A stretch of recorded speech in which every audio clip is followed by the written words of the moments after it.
What's up, YouTube? Welcome back to the Acura Auto Garage. Today we are continuing the DIY Pro Series on our 2009, 10, 11, 12, 13, 14 Acura TSX. We're going to be upgrading the amplifier. We're going to be upgrading the amplifier in our base, but I'll show you how to do the same in your tech package. This video is going to be broken up into two parts. The first part is going to be everything that's going to be the same throughout the entire install. The second part is going to be specific to whether you have a tech or if you have a base. If you have navigation, you have the tech package. If you don't have navigation, you have the base. Let's get a few questions out of the way. Can you bypass your amp in your Acura TSX? And the answer is yes and no. The answer is yes, because if you install an aftermarket radio, you can use that aftermarket radio to power all your speakers. If you want to replace the factory amplifier with another amplifier, then you can bypass the factory amplifier. But if you want to use the factory radio to power all your speakers directly to bypass the factory amplifier, that's not possible. Also, in the tech package, the factory amplifier needs to stay in place in order for you to be able to do anything. You're going to integrate into the factory amplifier with this harness, and we'll cover all this in the video. I just want to get those questions out of the way. Alright, normally in these videos in the beginning I give you a big disclaimer on like what you should choose, what you shouldn't do, etc. I'm going to put that to the end of the video, and I'm just going to get started with what you're going to be doing regardless of what you choose. So first, you want to get yourself some tools. So I have tools here in front of me. I have a ratchet, 10mm socket, an extension, and then a 10mm wrench. Then I have some Allen keys just in case, and then a Phillips screwdriver. This is going to depend on which amplifier you have. Then you're definitely going to need a clip removal tool and a trim panel removal tool. I have two of the same tools here.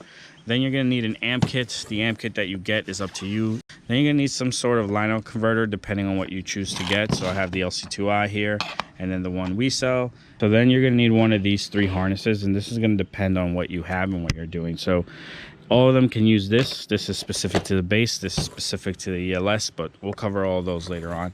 And then if you're doing multiple amps, you're going to want either fuse power distribution or just distributions like this.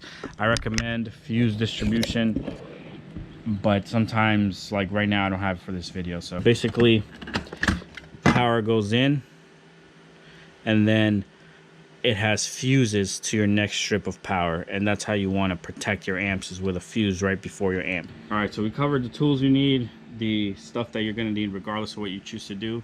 Now I'm going to give you the specific stuff. So for this video, we have a set of scenarios we're going to cover. Scenario 1 is you just want to add bass, you just want to install subs. Scenario 2 is you want to add a chuchetto or a speaker box, so you just want to make your car louder, but you don't want to make a big investment. Scenario 3 is going to be our plug and play amp, so you want something that you can just plug and play, you don't have to run any wiring, etc. Scenario 4 is going to be just for the bass. It's going to be installing 2 amps on your bass, so you can get, a relatively loud system going. Show you how to do that. And then scenario 5 is going to be on your tech package, on how to install 2 amps. Between the base and the tech package, they are different. That's why they're split into different scenarios. So I'm going to get started with the disassembly, and all the panels you're going to have to take off to route your power wire and your other wires. Just a quick thing, I have other panels removed because I was doing some other work on this car. So in order to get started, we're going to remove this panel. We're going to start with our trim panel tool. What we're going to do is stick it right here underneath this rubber gasket, and we'll just begin prying out just a little bit. You see, you can already kind of release, and I'll do the rest with my hand. And then this has 4 retaining clips. It's 1, 2, 3, and 4. You can see this one got lost. We're just going to put it back. If those retaining clips get stuck, this is what you're going to need to use to remove them. So after that, we're going to peel back our weather stripping here. So this isn't glued or anything, it's just pressed into place. We're going to come down here, and we're going to pop this way. So this has 2 retaining clips. I like to start at the top of my hand. You're just going to pull, and then you got to grab the one from the bottom and just pull as well. So here, I'll show you the 2 retaining clips. My top one came off. It's right here. My bottom one stayed on the car. So here you want to be careful not to pull this too hard, because this will bend. But I'm just going to remove this one like that. There we go. And I'll put it back to where it goes. Okay, if you lose these retaining clips or something happens to them, you can buy new ones at AutoZone if you need them today, or on Amazon if you can wait a couple days. For our next part is we need to remove this. Before we can get this out, we have to get this out right here. So just scoot that stuff out the way. So this panel is just going to come out with force, with a little bit of force. Same thing. Stick my pry tool right over there. Again, prying it up in that edge. And then I'm going to continue with my hand. They're kind of interlocked, so you just kind of massage it out. So there we go, that's out. Then I'm going to keep sliding my hand down. Here it's a little tricky. It's wrapped around, but you can get it done. It's just a matter of, it's easier with two hands than one, but there we go. So now I got this part out, and here I have another 3 clips. One of them got stuck, so I'm just gonna take that clip out. There we go. Has some goo and stuff on it. Looks like maybe someone spilled oil or coffee. Put that back, put that out of the way. Now after removing that panel, we can take this panel off. For that, we're gonna peel our weather stripping, and we have to remove our weather stripping because this is gonna have hooks. So as you try to pull it out without removing this weather stripping, you're gonna break it. So on that side, you remove it. On this side, you remove it. It only needs to be removed up to there, and then you can start at the top or bottom. You're just gonna go with your thumb and pull back like that. On the other side, same thing with your thumb, then pull back. Then we have 2 retaining clips here at the bottom. The pressure is literally right here, so you're just going to, oh well, mine slid out, but you're just gonna pull up and against, and then this whole panel will come off. You do want to grab your 2 retaining clips. So here's one. You just want to put it back. It goes right here. And then the other one's on the opposite end. Here's 2.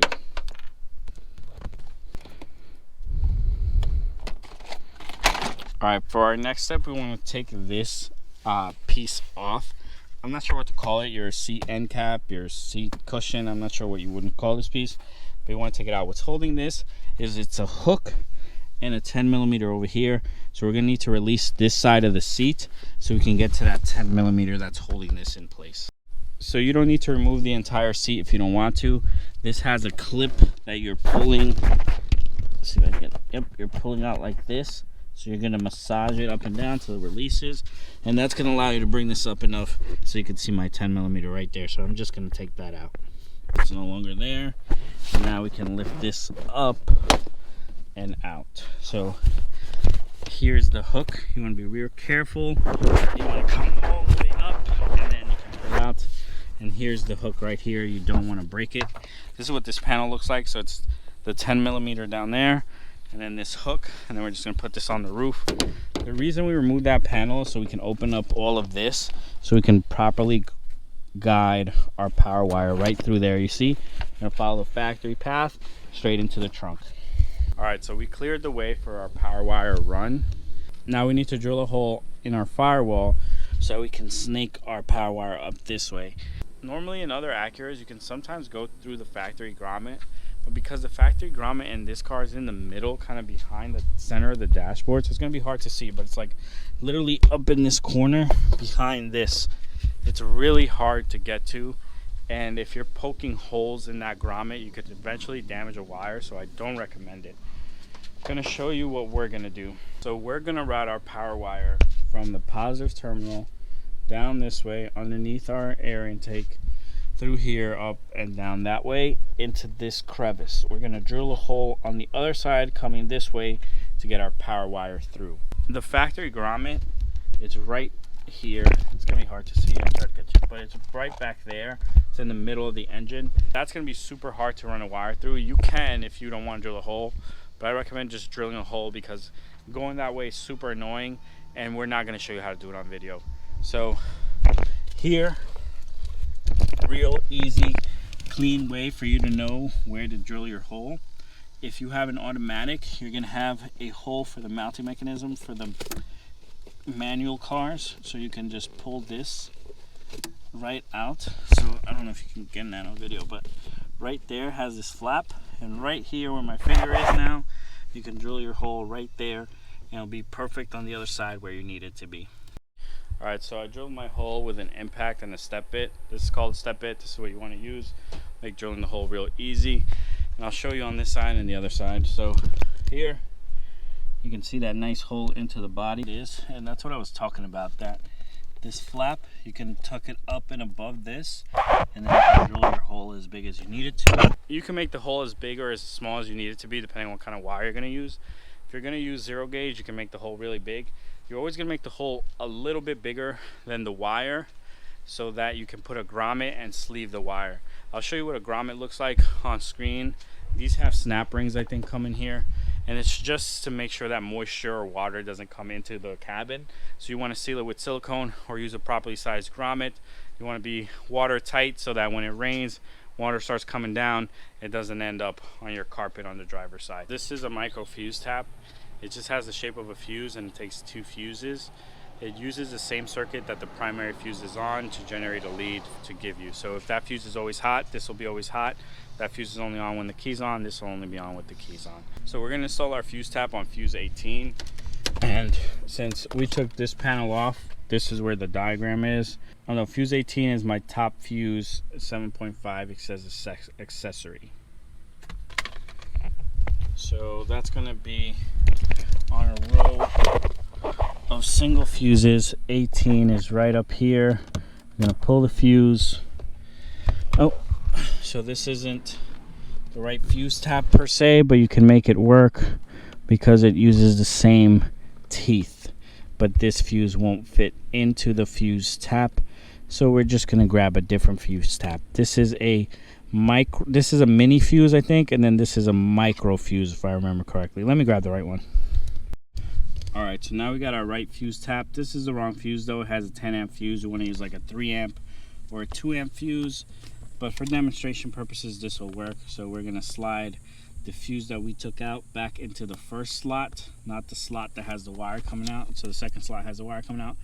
First slot is going to look like that, and then we're going to put it back into number 18. There we go. So now it's solid in there. Now we're going to test that this wire right here has 12 volts when the key is on. There you go. You can see the screen. I'm going to touch this tip and then this to metal, and you can see it shows nothing. Now I'm going to put the key in the ignition. You might hear some weird clicking.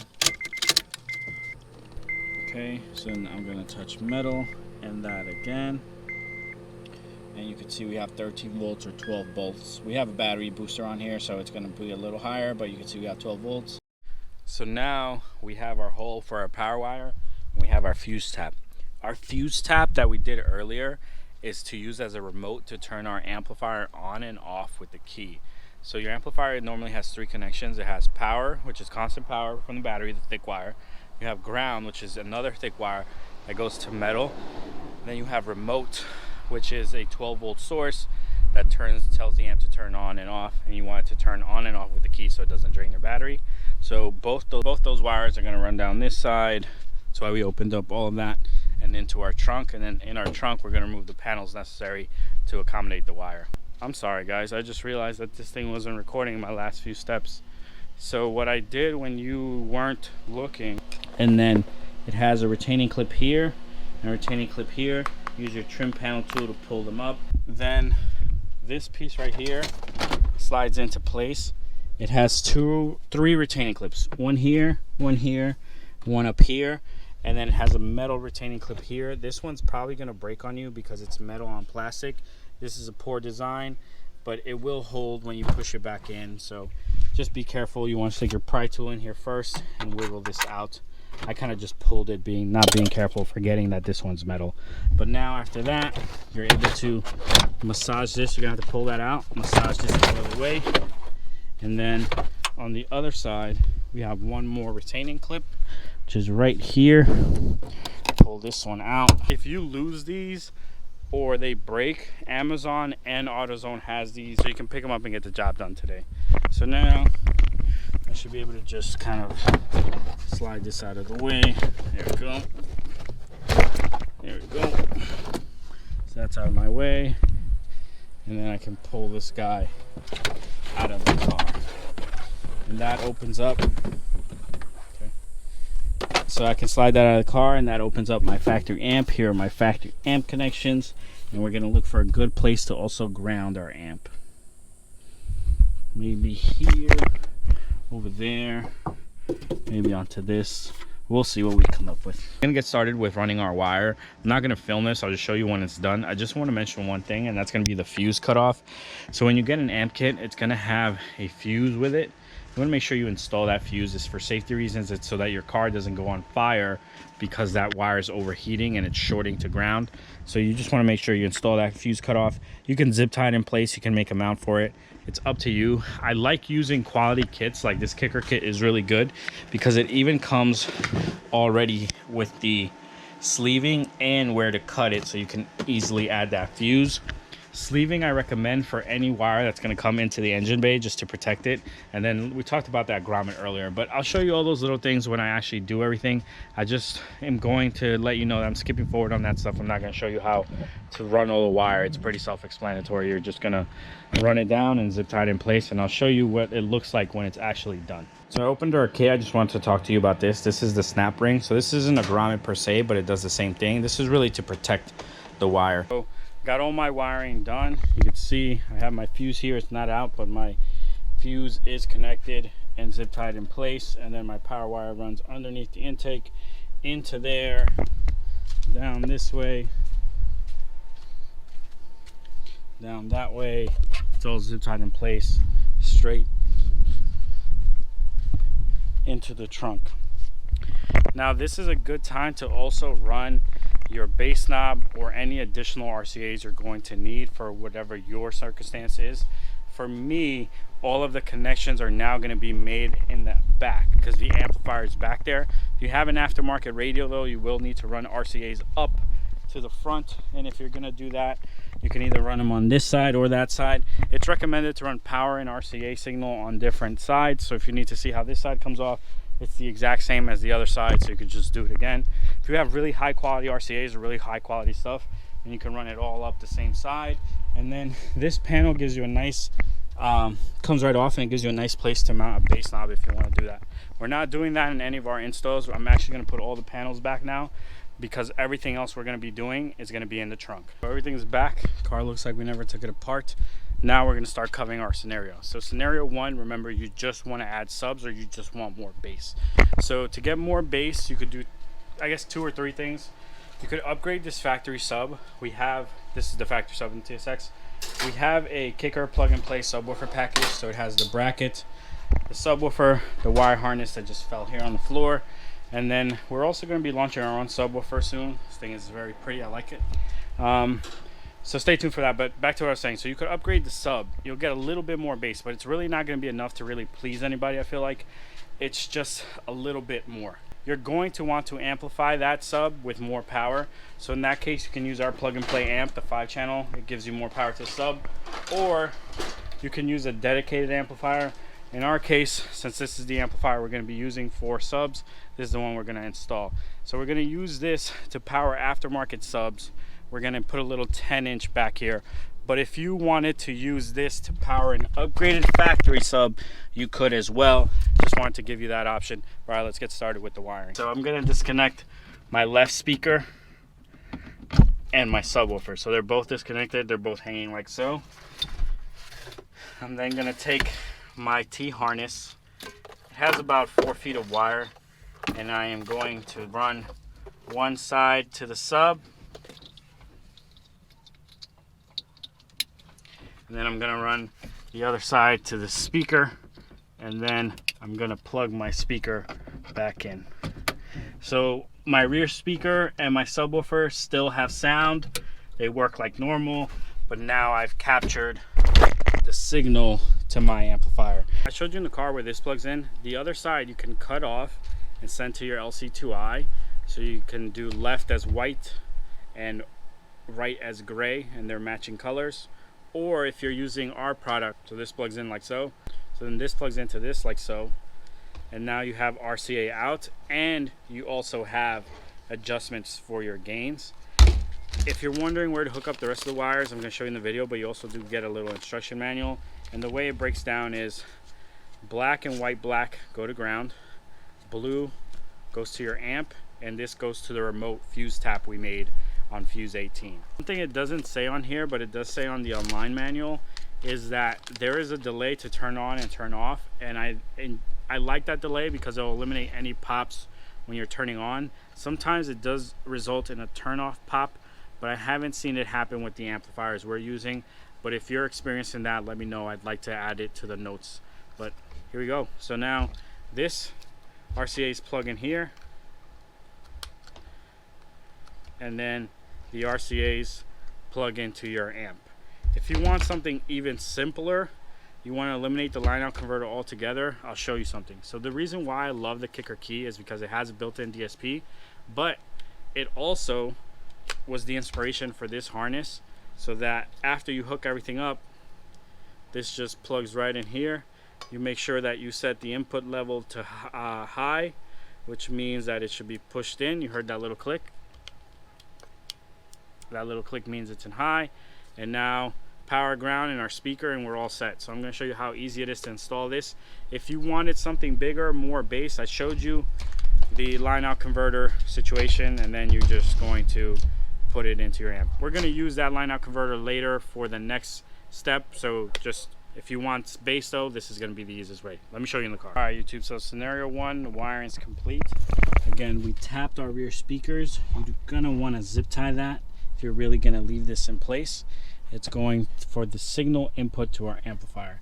Then we have power coming from the battery. Ignore these. I have 4 gauge. This only calls for 8 gauge, so I'm using those as converters. But I'm also going to be using those for when we do our 2-channel amplifier setup, so we're leaving them in place. But just imagine that this wire runs all the way to here, that wire runs all the way to there. So we have ground, power. We ended up grounding right here. This is for illustrative purposes, so I could show you need to remove the paint. You could choose that ground as well, or this ground is up to you. If you use this ground, you will lose this right here. I do recommend when you go multiple amplifiers to do each amplifier to a separate ground, but for this showcase or for our scenario, I'm going to do it this way so I can demonstrate and it's easier to see. But after power, ground, we have our remote. Our remote's coming directly from the fuse box, and then we have our wire ran to our subwoofer. So we're going to power it on and get some bass and see how it sounds. Our amp is on. You can see our little green light right there. I know the wiring looks crazy. If this is your actual install, you're going to want to clean this up a lot. You're going to want to mount your amp on a rack. For our example, this works all right. I've got some bass playing already and it's sounding pretty good. I got a good amount of bass out of this guy. You can leave this one connected or disconnected, it's up to you. I'm going to give you a quick demo of what it sounds like in the front, but in terms of our wiring and everything's all done. It's just a matter of tightening everything up.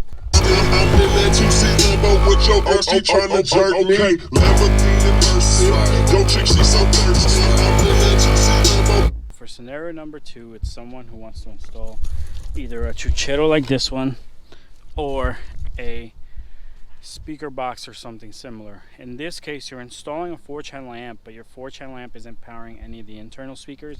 It's going to be powering this speaker box or another speaker box that you may have laying around. This is a testing chuchero, so it's not really a chuchero per se. It does have a speak-on cable connection, but this is an 8-pin one, so it's going to be a little different, but I'm going to show you how to wire anyways. For our case, we're using the Artisan SR 4.500. This is a great amp. It's going to do 100 by 4, and it gets loud, plenty clear. So let me show you the wiring for the 4-channel amp. Again, this amp doesn't power any of your internal speakers. It's just to power a box. The reason people do this is because it's a pretty easy install and it's easily removable from car to car. So if you don't want to make a big investment to your audio system because whatever reason you don't want to touch the factory system, you don't have the money to spend, or you know you're going to get rid of this car quickly, you can easily transfer these from car to car, and that's the appeal. And then also like come with really long cords so you can treat it like a portable speaker of sorts. All right, so let me show you the wiring. So same thing, we're tapped in to our speakers with our T-harness, but in this case we want the signal from each individual speaker and not from our sub. So, all right, so we disconnected our subwoofer and we're T-harnessed into our rear speakers. Now only our rear speaker signal runs to our conversion harness for our line out converter. Our line out converter then has 4 additional wires. I showed them to you earlier. So yellow goes to fuse tap number 18 that you did at the fuse box. Blue is your remote output, so this goes to your amp. On the SR 4.500, the input wire for remote is red. Then you're left with a black and a gray black. Both of those need to go to ground. So here they're going to my distribution block. You could have just screwed it to here. You could have put it into that terminal, put it into this terminal. Both of those need to go to ground. On your output side of the line out converter, we have our RCAs, and then our RCAs run into our amp.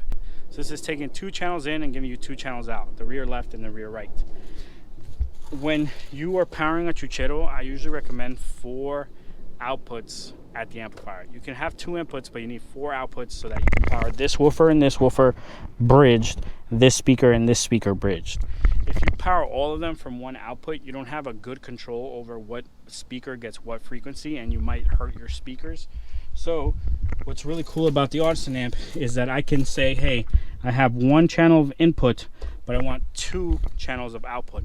Also, very good thing about this amp, if you do use it, it has a remote out and an RCA out. So you can easily just piggyback a subwoofer amp real easy if you're just installing this. But okay, I'm gonna get the cover off, I'm gonna make my settings, and then I'll show you how to wire the actual speak on connection or speak to your amplifier. These slide into place and then twist, and that's what locks in. And then when you want to release them, you pull this back and twist out. So real simple connection, that's why they're easy and quick to disconnect. And then I'll show you how these hook up in a second. Now every single Chuchero and speaker box configuration is going to be different, so you're going to need to learn how to wire yours. The tip I will give you is that channel A has a crossover up to 3200 hertz, and that's where you want to put your tweeters. So your tweeters, you always want to go channel A. Channel A is right here on this side. This is channel B. Channel B is where you want to put your woofers. That's how I have mine set up, so don't pay attention to the color of the wires. It's all about which speaker is getting what signal. So now that we're good, I am going to pop this on and we're going to listen to it. Alright, I need to chill out, YouTube. I'm getting carried away, and this is a neighborhood.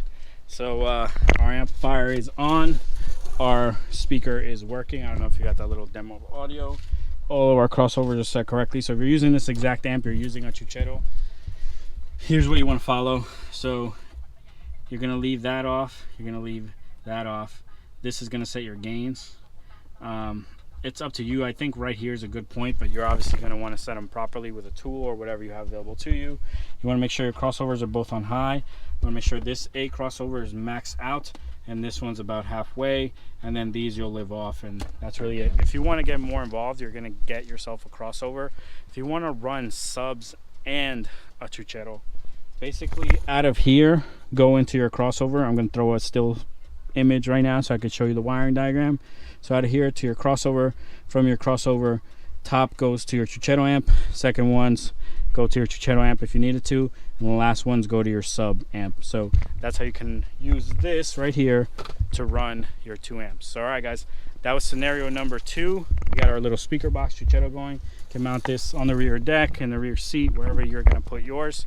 Now we're going to move on to scenario 3, which is going to be our plug and play amp. All right, now scenario number 3 is for the bass only. If you have a tech package, you can look at our other plug and play amplifier. If you have a bass, you can use this 5-channel plug and play. So here's the harness. So we don't even really need to remove our amp. What we're going to do is we're going to reach behind. There's a little connector with a tab. You can feel the tab on the back side, and you're just going to press that tab and release. So here's the tab you're looking for right there. Move my finger off of it. Press down, release. Same thing with the other one. Press down and release. Now both of those are out. We're going to take our harnesses, which means this one's going to plug into right here. Nice, slides right into place. And then this one is going to plug into right here, slide right into place. And now our connections are made. Now we just need to go get our 5-channel amp. So that will plug in right on that side. All these settings are going to be set for you. Then we're plugging in this side. So on this side, we have this connection, and we have this connection for your speakers. Then we have our primary power connection. This connection here is for the optional bass knob, so you can run a bass knob to the front if you want. For our use case, we won't be doing that. Then all you need to do is zip tie that wire in place. Zip tie these wires and screw a screw here, a screw here, a screw here, and a screw up there, and you'll be all set. The amplifier will be installed, but we're not leaving this installed in the car, so I am going to now listen to it. Lamborghini Alright guys, so here's our amp. When it's on, it has a blue light. If your amp goes red, that means it's in protect mode. Something's going on with your speakers, power, etc. So here, let's listen to it. Drop it to the floor, make that ass shake. Whoa, make the ground move. That's an ass. You are not looking to rattle the house or shake the block or grab everyone's attention. You just want an upgrade for yourself. You want a little bit more bass. You want your doors to be louder. The 5-channel plug-and-play upgrade is highly recommended. I had not gotten to mess with it as much as I just did in the last 30 minutes or so in other people's cars. So we have sold it, we have installed it, but it, like, usually after installation you make sure it works and then people drive off. So in the last 30 minutes I've been listening to it, man, and if you listen to the radio a lot, it's going to be a night and day difference. If you listen to CDs, night and day difference. If you listen to aux, Bluetooth, it's going to be a subtle difference in the bass, a little bit more in the doors, but really AM, FM, and CDs, you're going to get a huge boost just because the EQ that the factory has. And the big plus is you don't have to run any wiring. Everything's extremely plug and play. Like I said, you just mount it up in that corner and you're good to go. It's going to come tuned. So it's really a great upgrade. If you're just looking for something subtle, you're going to get a little more bass, but it's not going to shake your car. It's not going to rattle your rear view mirror like earlier in the video. So that was scenario number 3. Again, if you want to do this on your tech package, I'm sorry, you can't. We have the high power amp available for that, and it's going to be extremely similar to scenario number 5, so just stay tuned. Guys, so we talked about the 5-channel amp, how it's easy to install. That was scenario 3. Something you have to consider about that amp is that your tweeters from the factory have no bass blocker on them. So I'm going to roll footage that I filmed inside the editing room, if you want to call it that, whatever, that explains what I'm talking about, but I'm going to show you real quick as well. These tweeters right here aren't protected with anything. So your front speakers are active, meaning that your front woofer and your front tweeter have their own direct power lines. There's no passive crossover or bass blocker to protect it. So if you're doing a 5-channel amp, you're going to want to upgrade your front speakers or just protect this tweeter with a bass blocker. But I'll talk to you more about it in this B-roll footage. Tweeters in your TSX look like this. So they have no bass blocker on them, nothing to protect them. Your other tweeters in your ELS or your tech package have a tweeter to protect them.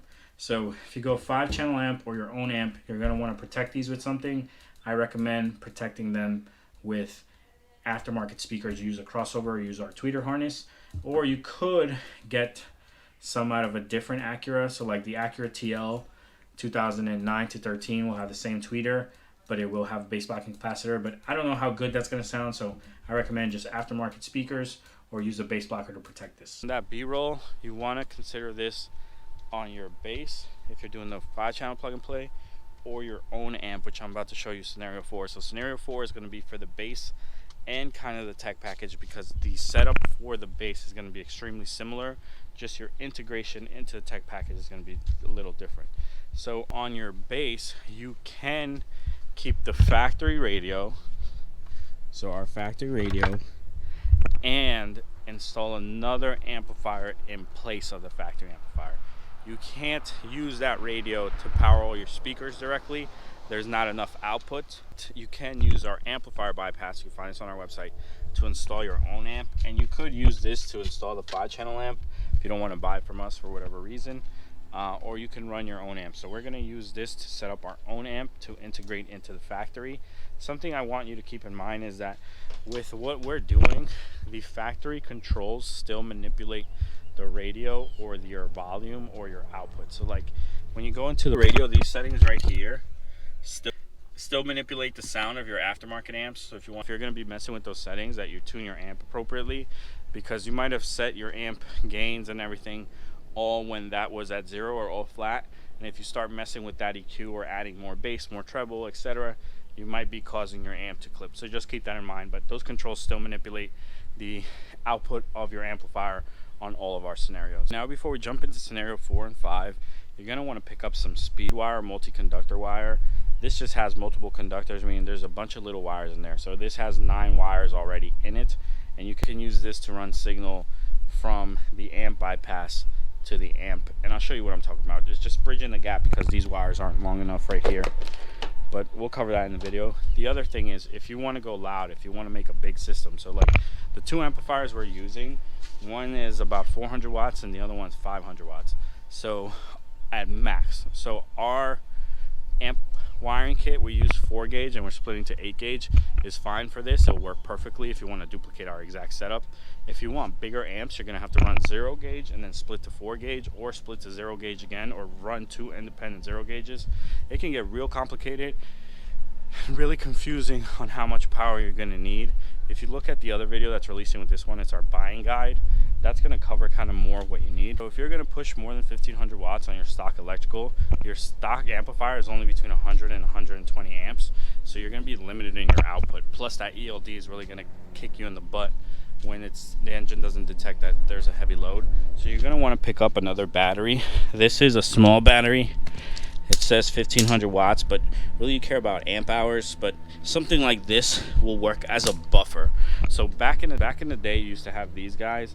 These were to stabilize your voltage, but these don't work as effectively anymore for their purpose. Like it was supposed to be, so when you were about to hit a bass note, this had the reserve power that you needed to stabilize your voltage. But you'll see if you actually meter this thing, it doesn't work. You're gonna need a supercapacitor or something bigger than this. So at that point, I recommend just grabbing an extra battery. A small battery like that will be more than enough to get you what you need. And you're gonna wanna mount that battery securely. You can find mounting hardware on Amazon to install your battery. The last thing you want is for your battery to be flailing around. And then you want a quality amp kit to install it as well. And this is going to run from your front battery to your rear battery. You're going to want to pick up a battery isolator. If you're going to go crazy, you're going to want to bypass the ELD as well. But all that's like beyond the scope of this video. I'm just giving you the heads up to consider it, because this is your first time that you're thinking about going super loud. These upgrades in electrical, big 3, 0 gauge, extra alternator, are necessary to make loud power. If you're gonna think you're gonna slap a 3K in here and it's gonna hit 3000 watts, there's no way. You don't have enough electrical to support it. So an additional battery will help stabilize your voltage, and then as you require more from your system, you're gonna do other electrical upgrades. But all right, let me actually jump into installation now. I just need to give you that heads up because it's super important. For this step, you don't need to remove the factory amplifier, but if you want to, it is 10mm bolts, 3. You slide it that way and then that way. Also, you can pull this off so you can manipulate this wiring if you want to make it longer that way. But I'm going to show you like a traditional installation way. So I'm going to unplug my amp. It has connectors that have tabs here. And I'm going to plug it into my bypass, and I'm going to unplug my other side and plug it into my bypass. Now here I have all my speaker wire leads. So I have my front left woofer, front left tweeter, right front tweeter, rear left, rear right, and sub and power and ground all right here. Then this is the signal coming from the factory radio or your aftermarket radio if you installed with our accessories. And this has your traditional outputs. So you have front left, front right, rear left, rear right, and sub, and your remote is here, which is super important. Now, you can cut these off and connect them together and create a loop if you're using an aftermarket radio. If you're using the factory radio, that's not possible. You have to install an aftermarket amplifier in its place. My 4-channel, here's the connections. Now, like I said earlier, I can pull this out, pull this off, and kind of make this reach if I'm gonna put my amplifier someplace close. But if you're building an amp rack or something similar, you're gonna wanna use speed wire to bridge this gap. So speed wire will have all these wires in one location, and I can run them to here instead of having to yank this and manipulate this around.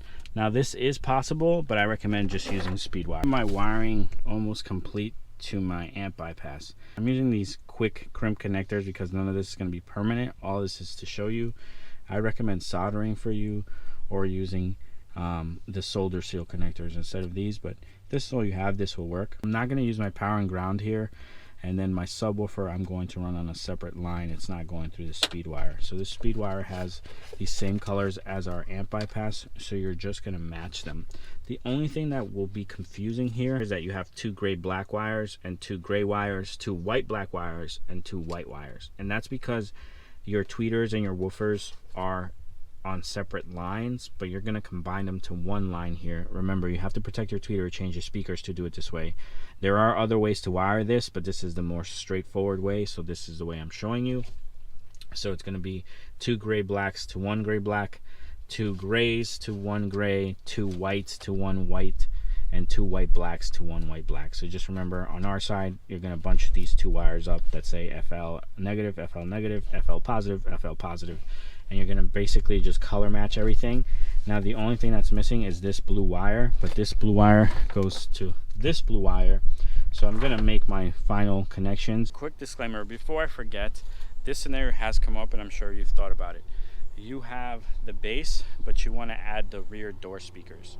You're going to have to run new wiring to those speakers and set up a 6-channel amp or bridge or 4-channel amp. I'll leave that up to you. But something I will say that's going to apply to everyone is if you're pushing more than 125 watts to every door, so you're doing 200 watts, 300 watts to every door, every speaker, you're not going to want to pick up our amp bypass or our amp integration. You're going to want to run all new wire. I guess you still need the amp integration to get the signal, but to run to your speaker, you're going to run new wire to each door. I haven't experimented yet, but from just our first impressions, I can tell you that it looks like the front doors you can easily get wire into. Rear doors, I'm not sure. Rear deck, obviously, you can get wire into. So if you're looking for someone to show you how to do that, make sure you like, subscribe. I'll show you once we do the speaker install video how to get wire into that rear door.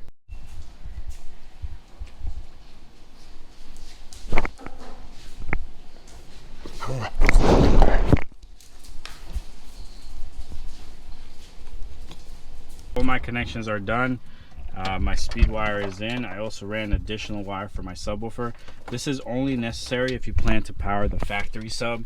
If you're going to do an aftermarket sub like I showed you earlier, then you could just leave this sub line disconnected. I'm going to plug this back in. I didn't end up using my black or yellow. I'm going to plug everything back in, and then I am going to set up the RCAs. Before I walk you through my wiring, click disclaimer. Don't do exactly like me. This is for demonstration purposes. If you're doing a professional install or an install for your car, you want to make sure you tidy up your grounds. You run separate grounds for each amp, that you use fuse power distribution, and you mount these amps correctly, and then use ferrules whenever you can. So here I'll show you my disaster. I have a ground to ground distribution. I should have power distribution that's fused, but I don't have it for this video. Here's my amp that has power, ground, and remote. And then my outputs is right here to my subwoofer. It's not hooked up yet. Then power, ground, remote. This amp actually has remote out, so you could have given this to this guy for remote.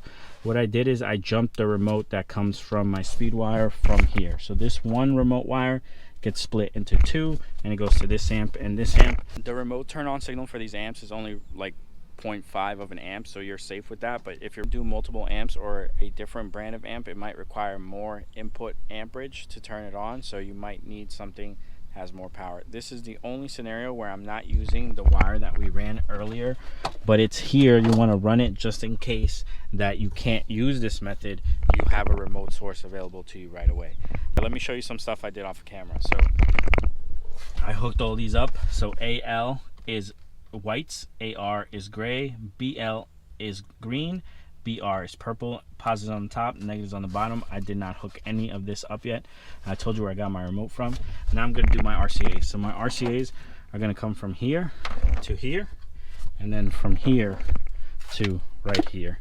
The only thing is that my subwoofer RCA, I only have one.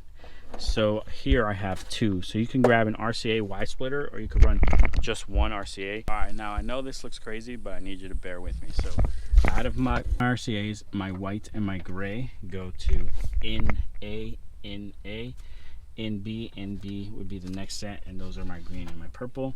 Then for my subwoofer, I found an RCA Y splitter. So then RCA Y splitter to my RCAs to my amp. So now my amps have signal, my amplifier is powering my door speakers, and this is powering this subwoofer. So everything's hooked up, everything is wired and set up. Now we're gonna listen to it. Again, I know this setup looks crazy. You're gonna really wanna clean up your amps and make a nice amp rack and run your wiring all correctly.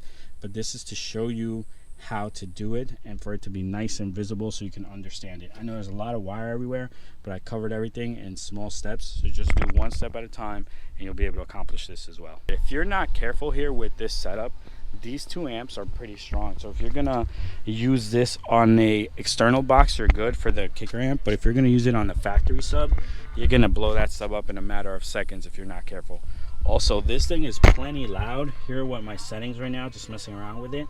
So if you're trying to get the most out of it, be careful with the factory speakers. You will blow them up. And here, I'll give you an idea of what it sounds like.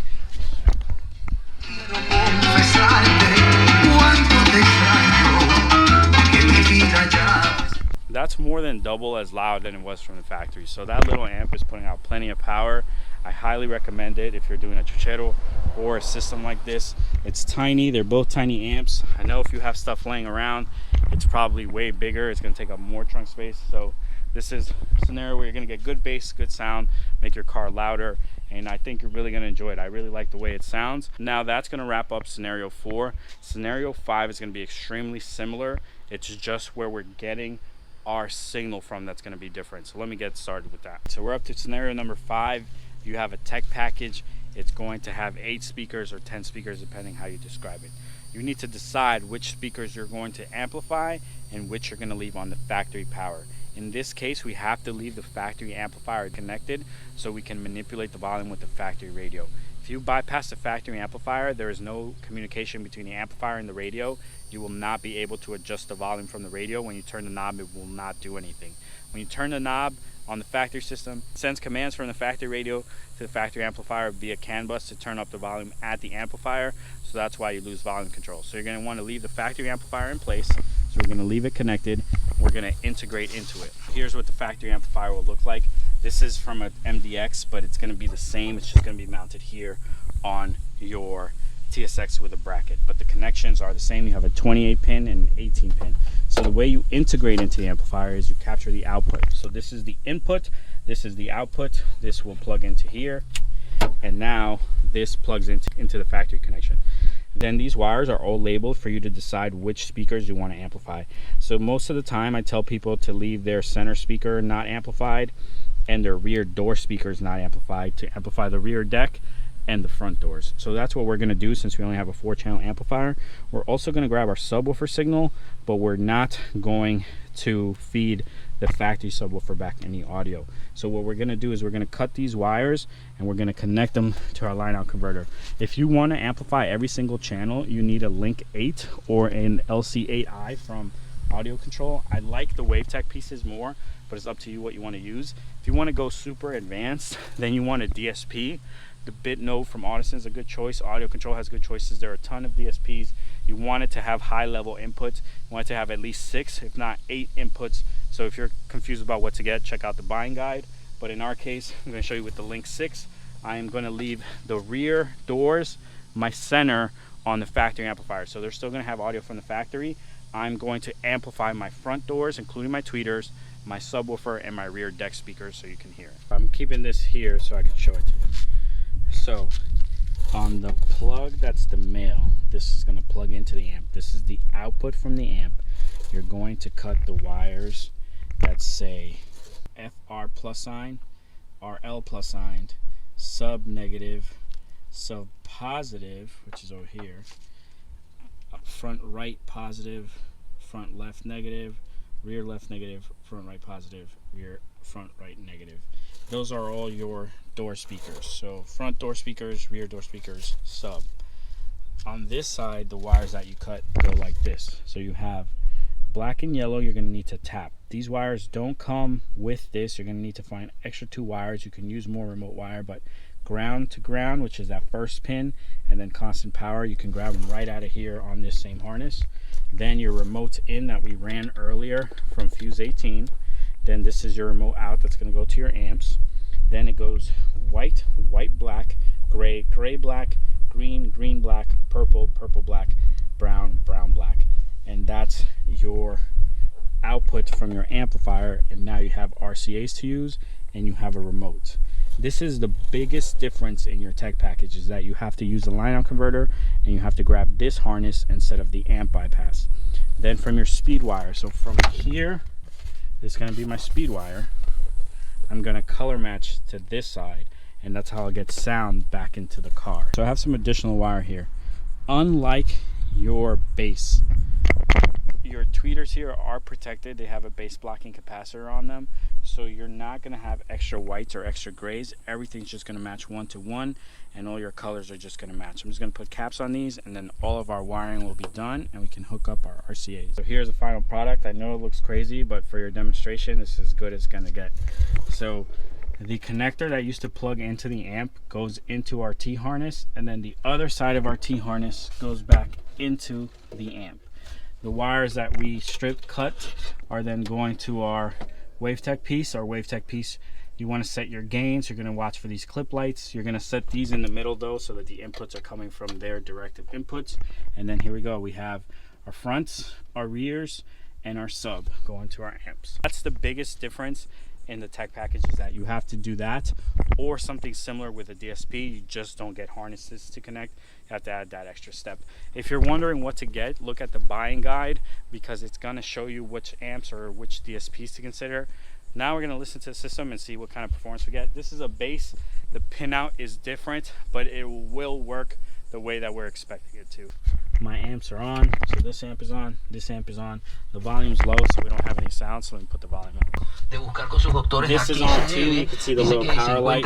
So everything's working the way it's supposed to. You just want to clean up your wiring so it's not as messy as that. But that's going to cover all the scenarios. I think this is going to cover everyone, because it's going to show you how to do subs, how to do 2 amps, 3 amps, etc. You're just going to need a bigger piece. So link 8 instead of that. A bigger amp, a 6-channel or 2 4-channels, a bigger subwoofer amp. It's just going to matter to how loud you're trying to get. I think this car has a great platform to get really loud because of all your factory speaker locations. You have plenty of speakers. So that's really it for installation. I do want to talk to you about some important things though, so stick around. Something I forgot to mention is if you have the V6, so most of them have the 2.4, but if you have the 3.2 or 3.5, I forget what's in there. If you have the V6, you're going to have ANC, so you're going to want to disable ANC. The ANC module is behind the radio, so you will have to pull the faceplate and disconnect it. It's just a little gray box. I'll put a picture on the screen, but you want to make sure you take care of that. Otherwise, you're going to have rumbling from your sub or like excessive noise from your sub that you don't want, so you want to disable that ANC. Something I said I would show you is the hookups if you're going to use an aftermarket radio or the Android radio. So your aftermarket radio is real simple. It's going to have either on the back of the radio or on an additional harness the outputs for your sub, and they're going to be in your speakers. They're going to be clearly labeled. So here we have front out, left and right, rear out, left and right, and sub out, left and right. So instead of running your RCAs to the amp bypass or to the Link 6, you're just going to run them straight here to the back of the radio. And this is the ELS dash kit. This is releasing soon, so if you have an ELS, you want to stay tuned. But on your Android radio, it is going to be a little bit more involved.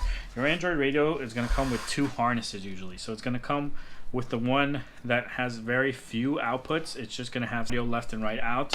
Or you'll have one like this that's going to have additional outputs. So this has subwoofer out and then audio left and right out.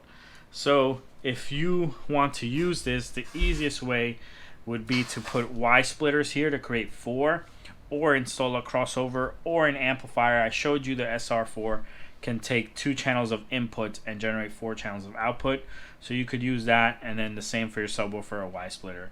If this isn't enough or this output is low, the other option you have is on your harness. You can install line out converters from the speaker wire to the output, and that's a little bit more involved. I'm not going to show you on video, but just if you kind of know what you're doing, you're going to take the speaker outputs. Some are missing here, but you're going to take the speaker outputs and you're going to connect them directly to a line out converter, and then you're going to use that to power your amps. But I think your Y splitters are going to be easier, or if not, a crossover or an amplifier that has that feature to take 2 channels and create 4. We made it this far into the video. We are doing a giveaway on all the harnesses we used in the video. So if you're needing one of those harnesses, just comment down the timestamp where the dogs appear, and I'll shoot you over a one of the harnesses. Just tell me which one you want in the comments. Once those are gone though, they're gone. I think there's only 4 or 5 harnesses, so it's going to come to the first people who see the video.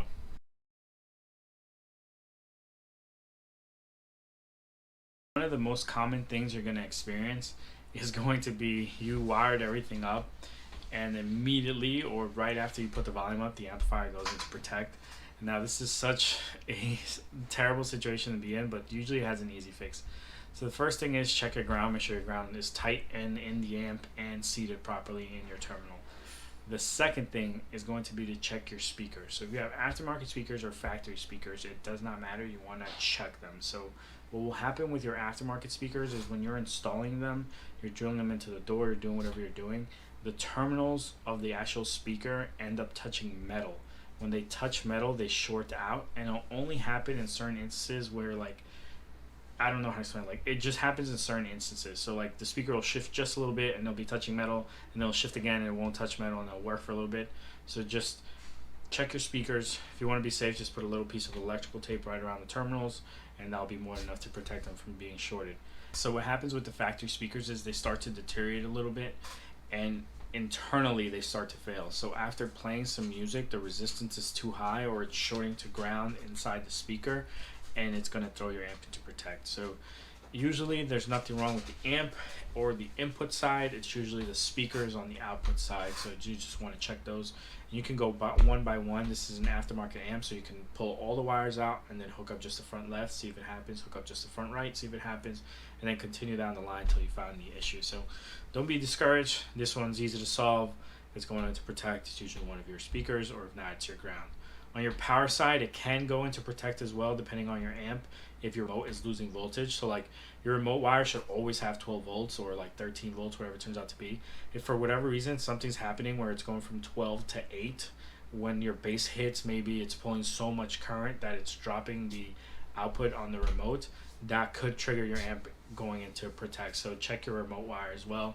And then your power wire is pretty standard. Make sure you know it's properly terminated and you have actual power coming through. If you're reusing wire and you're using cheap wire, sometimes the wire actually gets eaten up inside and you won't even see it. Like the resistance across the wire will increase so much that at the battery you have 12 volts, but at your amplifier you have like 8. So that's something else you want to look at, is that wire. But that's really one of the worst situations to be in, is your amp is going into protect and you don't know what to do.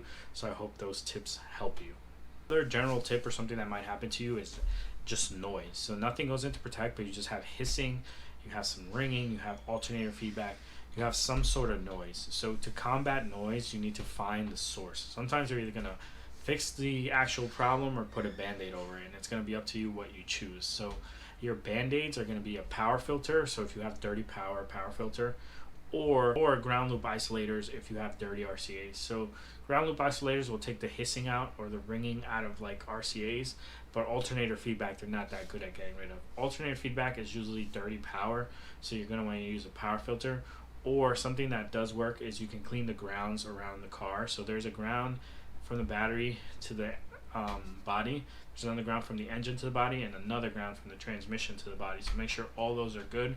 If they're all good, you can add an extra ground from the alternator casing to the body, and that should help eliminate some of the ringing. You'll also might have a faulty other electrical component in your car. So like I've seen, you have ringing, and then you can turn your headlights off and the ringing goes away, and it's because something in that electrical system is putting out dirty power or feeding back signal into the system some way, and that's what's generating your noise. So sometimes it's very hard to find what it is. Sometimes it's about an alternator, sometimes it could be another component that you don't even know about. So a power filter is like the dirty fix, because you can just put it in line, it'll get rid of that noise. But if you want to find the actual thing that's causing it, you're going to invest some time. So it's up to you how you want to handle that. Some people just live with the noise. Your tweeters might make a hiss, and that hiss is going to be like the hardest thing to ever get rid of. There's something called noise floor, that every equipment has some sort of noise that it generates, and your tweeters are the ones where you're going to hear it the most. Especially as you begin to adjust your gains, your tweeters are going to go so crossover will help protect that, and if you go active, it'll help protect that. If you are chasing down that, just let it go, because it's like you're gonna fight night and day with that. You're gonna need to change out amps, new wiring. It's so hard to figure out exactly where that noise floor is coming from, and it's not like it changes. It's just always there, and it's just kind of built into the speakers and aftermarket audio. If you want to get rid of it, you need really high quality stuff and really good crossovers to kill that hiss. All right, The other two things are going to be specific to high power systems, or if you're having trouble with your voltage. So your car has something called an ELD, an electric load detection system, and this will basically change the output voltage of the alternator. When you're just starting your car and then you begin cruising, as long as the AC is not on and your headlights aren't on, your alternator is going to go, oh, I just need to put out 12 volts, 12.5 volts, I'll be good. Once you turn the AC on, the headlights on, or other components, the ELD picks up that there's more current being pulled, and it tells the alternator, yo, we need 14 volts, we need 15 volts. I think it's like 14.5, whatever it turns out to be. So in this case, you want to trick your alternator to always be in high output mode. So you need to bypass the ELD or bring the voltage, the reference voltage on the ELD down. So the ELD has a 12 volt line for power, and it has a 5 volt line for reference voltage. When that 5 volt line drops below 2 volts, well 3 volts really, down to 2 volts, then it goes, oh, I need to be in high output mode. When it's at 5 volts, then it goes into low output mode. So you can kind of trick that with a resistor, or I think there are some ELD bypasses for sale. I'm not going to show you any or recommend any. This is super like next level, so it's up to you. And then the last thing that's going to be specific to this car is going to be factory wiring, factory alternator. So your wiring around the car is very thin. So you're going to want to do a big 3 if you're going to do a big system. And also you're going to want to upgrade to a high output alternator. There are a ton of companies that sell them, and this is again really high level stuff when it comes to audio. But I just want to mention it to you because those things can cause issues. So like if you're running a base 3K and you're like, hey, like this thing keeps going into protect, or I'm not getting enough power to it, it's because your base electrical is not good. Your factory alternator is only 120, 130 amps. So like that's not enough to run at 3K. It's going to kill the entire electrical system in your car because it's going to be drawing power from everything else. So you're going to want an additional battery, big 3, maybe a bigger alternator. You're going to want to do some electrical upgrades to really get to the power that you want to make. But alright guys, I'm going to stop rambling. That's going to be the end of the video. I'm sure you have other questions or issues, so leave them down in the comments. And I appreciate you guys watching. Make sure you like the video, share with someone who's trying to install or upgrade their amplifier in their TSX.